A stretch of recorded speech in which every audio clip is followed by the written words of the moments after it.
ಅಂದ್ರೆ ಈಗ ಏನಂತಂದ್ರೆ, ಈಗ ಈ ಜನ್ಮದಲ್ಲಿ ಗಂಡ ಹೆಂಡತಿ ಆದಂಥವ್ರು ನೆಕ್ಸ್ಟ್ 7 ಜನ್ಮಕ್ಕೂ ನೀನೇ ನನ್ನ ಹೆಂಡತಿ ಆಗಿರ್ಬೇಕು, ನೀನೇ ನನ್ನ ಗಂಡ ಆಗಿರ್ಬೇಕು ಅಂತ ಹೇಳ್ತಾ ಇರ್ತಾರೆ. ಸೊ ನೆಕ್ಸ್ಟ್ ಜನ್ಮದಲ್ಲೂ ಅವರೇ ಗಂಡ ಹೆಂಡತಿಯಾಗಿ ಹುಡ್ತಾರಾ ಅಂತ. 50-50% ಅದು. ಹೇಗೆ ಅಂದರೆ, ಯಾವುದೋ ಒಂದು ಋಣಬಾಧೆಯಿಂದ, ಅಂದರೆ ಫಾರ್ ಎಕ್ಸಾಂಪಲ್ ಈ ಜನ್ಮದಲ್ಲಿ ಇವ್ರು ಗಂಡ ಹೆಂಡತಿ ಇರ್ತಾರೆ, ಎಲ್ಲೋ ಒಂದು ಭಾಗದಲ್ಲಿ ಹೆಂಡತಿ ಗಂಡನಿಂದನೋ ಗಂಡ ಹೆಂಡತಿಯಿಂದಾನೋ ಅನೈತಿಕತೆಯಲ್ಲಿ ಬಂದಾಗ ಆ ಋಣಬಾಧೆ ಅಲ್ಲಿ ಕಟ್ಟಾಗ್ಬಿಡುತ್ತೆ. ಆಯಿತಾ? ಅವಾಗೇನಾಗುತ್ತೆ, ಆ ಅನೈತಿಕತೆಯ ಭಾವ ಹೆಚ್ಚಾದಾಗ ನೆಕ್ಸ್ಟ್ ಜನ್ಮದಲ್ಲಿ ಅವ್ರ ಗಂಡ ಹೆಂಡತಿಯಾಗಿ ಹುಟ್ಟುಬಿಟ್ಟು ರಿವರ್ಸ್ ಹೊಡೆಯುತ್ತದು ಅವ್ರಿಗೆ. ಇದೆಲ್ಲವೂ ಹೇಳಿರುವಂಥದ್ದು, ನಂಬಿಕೆಯೇ ಆಧಾರ. ಆಯಿತಾ? ಕೆಲವರಿಗೆ ಮಕ್ಕಳಾಗಲ್ಲ, ಅವರು ಪ್ರೀವಿಯಸ್ ಬರ್ತಲ್ಲಿ ಅವರೇ ದಂಪತಿಗಳಾಗಿದ್ದು ಪ್ರೀವಿಯಸ್ ಬರ್ತಲ್ಲಿ ಅವರ ಮಕ್ಕಳ ಋಣವನ್ನು ಸಂಪೂರ್ಣತೆಯಿಂದ ಜವಾಬ್ದಾರಿಯನ್ನು ತೀರಿಸಿರ್ತಾರೆ. ಕರ್ತವ್ಯ ಮತ್ತು ಜವಾಬ್ದಾರಿಯನ್ನು ತೀರಿಸ್ಕೊಂಡಾಗ ಮಕ್ಕಳ ಋಣ ಅನ್ನೋದು ಉಳಿಯೋದೇ ಇಲ್ಲ.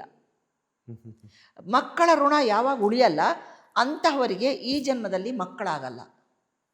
ಇದು ಜ್ಯೋತಿಷ್ಶಾಸ್ತ್ರ ಕರೆಕ್ಟಾಗಿ ಓದಿದವರು ಇದನ್ನು ಕಂಡುಹಿಡಿಲಿಕ್ಕೆ ಸಾಧ್ಯ ಉಂಟು. ಆವಾಗ ನಾವೇನಂತೀವಿ, ನಮ್ಮ ಗುರುಕುಲ ಪದ್ಧತಿಯಲ್ಲಿ, ನೀವು ಪುಣ್ಯವಂತರಮ್ಮ, ಮಕ್ಕಳ ಋಣ ಇಲ್ಲ ನಿಮಗೆ, ಕರ್ಮದ ಋಣ ಇಲ್ಲ. ಮಕ್ಕಳು ಕರ್ಮದ ಒಂದು ಭಾಗ ಅಂತೀವಿ, ಅಂಗ್ ಅಂತೀವಿ. ಆ ಕರ್ಮದ ಋಣವೇ ಇಲ್ದಲೆ ನೀವು ದಾಂಪತ್ಯ ಜೀವನವನ್ನು ಸಂಪೂರ್ಣವಾಗಿ ಅನುಭವಿಸಿ ಒಬ್ರಿಗೊಬ್ರು ಕೊನೆಯ ತನಕ ಸಂಪೂರ್ಣ ಆಯುವಲ್ಲಿ ಹೋಗ್ರಿ ಅಂತ ನಿಮ್ಮದು ಜನ್ಮ ಹೇಳತ್ತೆ ಅಂತ ನಾವು ಹೇಳ್ತೀವಿ. ಆದರೆ ಕೆಲವರು ಬಂಜೆ, ವಂಶ ಬೆರೆಸಕ್ಕಿಲ್ಲ, ಇದೆಲ್ಲ ಮಾತಾಡಿ ಆ ಮಕ್ಕಳಿಗೆ ನೋವು ಕೊಡ್ತಿರ್ತಾರೆ. ಇದು ಫಸ್ಟು ನಾವು ಬಿಡಬೇಕು. ನಾ ಹೇಳೋದೇನು ಗೊತ್ತಾ, ಎಲ್ಲವನ್ನು ಅರ್ಥೈಸಿಕೊಂಡು ಜೀವನವನ್ನು ಮಾಡಿ.